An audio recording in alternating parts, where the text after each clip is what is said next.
तो पहला एक क्वेश्चन जो है आपने देखा है कि महाराष्ट्र में पुणे इंटरनेशनल एयरपोर्ट का नाम बदल दिया गया अभी। तो आजकल बहुत सरकार, आपको पता है, हमारे लेगेसी पर, हेरिटेज पर और हमारे अपने स्वदेशीकरण पर बहुत ज्यादा योगदान दे रही है। क्योंकि अब आप ऐसे देखोगे, पोर्ट ब्लेयर किसी अंग्रेज के नाम पर था, तो हम उपनिवेशवाद से निकल तो चुके हैं, कॉलोनिज्म से, लेकिन आज भी हमारी मानसिकता वही है। तो हम कम से कम भारत की अपने कल्चर पर भी क्या करें, भारत के कल्चर को भी एडमायर करें। उनके नाम पर बहुत रखा जा रहा है। तो इंटरनेशनल एयरपोर्ट इन पुणे, अब आप लिखते रहिए, हेडिंग लिखिए केवल, इंटरनेशनल एयरपोर्ट जो पुणे में है उसका नाम बदल के संत तुकाराम महाराज एयरपोर्ट कर दिया। संत तुकाराम महाराज एयरपोर्ट।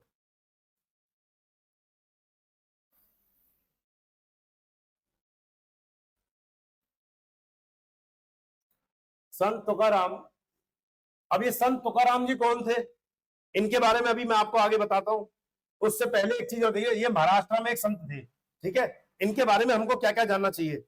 अब जरूरी नहीं है यूपीएससी जो है वो आपका क्वेश्चन केवल एक करंट का ही रिगार्डिंग पूछे कि पुणे इंटरनेशनल एयरपोर्ट का नाम बदल के क्या कर दिया गया। एक तो ये तो आ ही सकता है, लेकिन जिसके नाम पे किया गया, भाई तुकाराम कौन थे भारत में, तो महाराष्ट्र के 17वीं शताब्दी के 17th सेंचुरी के एक रिफॉर्मर थे, सोशल रिफॉर्मर, पोएट थे, ठीक है, सोशल एंड रिलीजियस रिफॉर्मर थे। तो 17th सेंचुरी में आपने पढ़ा होगा हिस्ट्री के अंदर, बहुत ज्यादा रिलीजियस एंड सोशल रिफॉर्म्स चल रहे थे।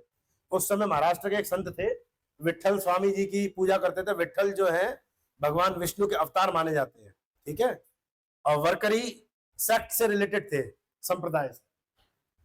तो तुकाराम इंटरनेशनल एयरपोर्ट किसका नाम कर दिया गया, पुणे का। इतनी बात आपको याद करनी पहली प्रायोरिटी पे। और कौन कौन से एयरपोर्ट्स हैं इंडिया में जिसके अभी रिसेंटली नाम चेंज किए गए, ये भी पूछे जा सकते हैं। तो एक तो आपका पुणे का तो ये हो ही गया। दूसरा आपका अयोध्या इंटरनेशनल एयरपोर्ट। अयोध्या भी आपको पता है उत्तर प्रदेश के अंदर महर्षि वाल्मीकि जी के नाम पर रखा गया, महर्षि वाल्मीकि एयरपोर्ट। तो किसी चीज के नाम रखने के पीछे कोई ना कोई लॉजिक जरूर होता है। पुणे, क्योंकि वो पुणे से ही रिलेटेड थे, संत तुकाराम जी महाराष्ट्र के ही थे, सोशल रिफॉर्मर थे। और अयोध्या का इंटरनेशनल एयरपोर्ट का नाम बदल के महर्षि वाल्मीकि एयरपोर्ट रखने के पीछे कारण, रामायण किसने लिखी थी, वाल्मीकि। कंफ्यूज मत होना, यूपीएससी प्रीवियस ईयर में पूछ चुका है। रामायण और रामचरितमानस में डिफरेंस है। रामायण वाल्मीकि जी ने लिखी थी और रामचरितमानस तुलसीदास जी। चंडीगढ़ एयरपोर्ट का शहीद भगत सिंह एयरपोर्ट, रिसेंटली इसका भी नाम चेंज किया गया है जल्दी में।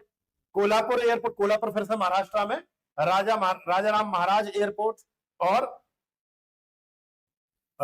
इम्फाल एयरपोर्ट का भी नाम चेंज कर दिया गया, ठीक है। बस ये अब आप अपना वीडियो के स्लाइड में देख सकते हो। टॉप प्रायोरिटी पे आप कौन सा रखेंगे, एक तो पुणे वाला जी, नहीं मिलेगी आपको, ऐसा नहीं है कि वीडियो नहीं मिले।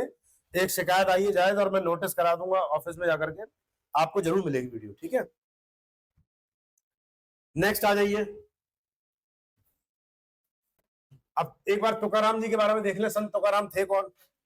तो Tukaram was the 17th century Marathi saint, Marathi संत थे, पोएट थे, जो भक्ति मूवमेंट के टाइम पे इंडिया में राइज हुए, ठीक है। भक्ति मूवमेंट टॉपिक आपके एग्जाम के लिए बहुत इंपॉर्टेंट है। अगर आप पीवाईक्यू सॉल्व कर रहे हैं तो आप देखते हो कि भक्ति मूवमेंट से क्वेश्चन जरूर आता है, ठीक है।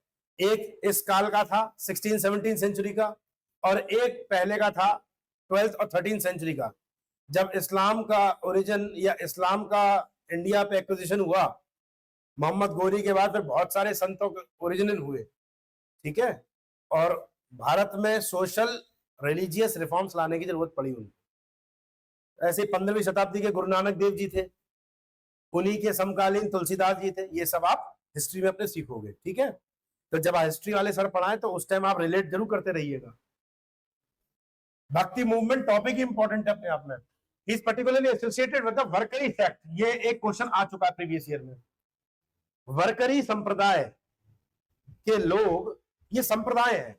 हिंदू धर्म के ही अंदर, एक धर्म के अंदर ही कई सारे संप्रदाय हो सकते हैं, जैसे शिया और सुन्नी, इस्लाम के अंदर सेक्ट्स हैं, ऐसे ही हिंदुइज्म में बहुत सारे सेक्ट हैं। वरकरी समुदाय के लोग वो लोग थे जो भगवान विट्ठल की पूजा करते थे, और विट्ठल वो थे जो भगवान विष्णु के एक अवतार है। अरे आइए, ठीक है। ऐसी शाक्त संप्रदाय, शाक्त, तो शाक्त लोग शक्ति की पूजा करते हैं, मां शक्ति की, काली। अक्सर वेस्ट बंगाल साइड में आप देखोगे, बंगाल साइड में शक्ति की पूजा ज्यादा होती है, देवी शक्ति। ऐसे ही भागवत संप्रदाय, भागवत संप्रदाय के लोग भगवान कृष्ण की पूजा करते हैं। अलवार संत, अलवार लोग भगवान विष्णु की पूजा, और नयनार भगवान शिव की। तो साउथ इंडिया में आपको अलवार और नयनार बहुत मिलेंगे। ये सब हिस्ट्री के रिलेटेड टॉपिक्स हैं। आप जब मॉडर्न हिस्ट्री पढ़ोगे या एंशिएंट हिस्ट्री पढ़ोगे, मिडिवल पढ़ोगे, तब आपको ये सारे नाम मिलेंगे, ठीक है। मैं इसीलिए पहले ही कहता हूं आपको, हर क्लास में मुझे बोलना पड़ता है, करंट अफेयर्स का पढ़ने का मतलब ये नहीं है केवल कौन सी घटना कहां घटी आप याद ही नहीं कर पाओगे। आपकी तब अच्छी पकड़ बनेगी इन पर जब आपका बैकग्राउंड स्ट्रांग होगा, फाउंडेशन अच्छी होगी, ठीक है। और यूपीएससी क्वेश्चन भी वहीं से पूछता है। यूपीएससी कभी नहीं पूछेगा राहुल गांधी जी ने कौन सी गाली दी मोदी जी को, या मोदी जी ने कौन सी गाली दी उनकी नानी को, ऐसे कभी क्वेश्चन नहीं आएंगे, ठीक है। हमेशा सब्जेक्ट से रिगार्डिंग। तो वरकरी संप्रदाय के लोग भगवान विष्णु के अवतार विट्ठल की पूजा करते थे, विट्ठल जी। और तुकाराम जी थे जो किसके लिए माने जाते हैं, his philosophical focused on equality, हमेशा समानता पर बात करने वाले लोग थे। ऐसी समानता पर बात करने वाले रामानुजन भी थे, समानता पर बात करने वाले बाबा साहब भीमराव अंबेडकर साहब भी थे, ठीक है। तो इक्वालिटी पे बात करने वाले, compassion and devotee to God, ये पॉइंट्स इसके लिए इंपॉर्टेंट है। बाकी हाँ, एक और क्वेश्चन जो प्रीवियस ईयर में आ चुका है सीडीएस में, कि इनकी कविताएं क्या कहलाती थी, अभंगा। ये शब्द याद रखिएगा, अभंगा। कबीर के दोहे जिस किताब में लिखेगा उसको क्या कहा गया, ये प्रीवियस ईयर क्वेश्चन है, बीजक, ठीक है। कबीर के दोहों की किताब, कबीर जो अपनी टीचिंग्स देते थे वो वर्बल देते थे, कभी लिखा नहीं कबीर साहब ने, ठीक है। हमेशा उनकी वर्बल टीचिंग्स थी, उसको कहां एनलिस्ट किया गया उनके फॉलोअर्स के द्वारा, बीजक में। ऐसे ही संत तुकाराम की जो टीचिंग्स हैं, इनकी जो पोएम्स थी, उन पोएम्स को क्या कहा जाता, अभंगास। ये क्वेश्चन आ चुका है प्रीवियस ईयर में, मुझे एग्जैक्टली ईयर याद नहीं है बट ये क्वेश्चन आया है, ठीक है। Exactly I don't know, but abhanga इनकी टीचिंग्स को या इनकी पोएम के कलेक्शंस को कहा जाता था। चलिए, इतने पॉइंट्स आपको कवर करके चलना है, ठीक है। हिंदू धर्म के रिचुअलिज्म में ये भरोसा नहीं करते थे, जो फालतू के रिचुअलिज्म, ब्लाइंड रिचुअलिज्म के मालूम पड़ा किसी अग्नि में तो सामग्री डाली, कपूर डाला, भगवान प्रसन्न हो गए, तो ये सब चीजों में भरोसा नहीं करते थे।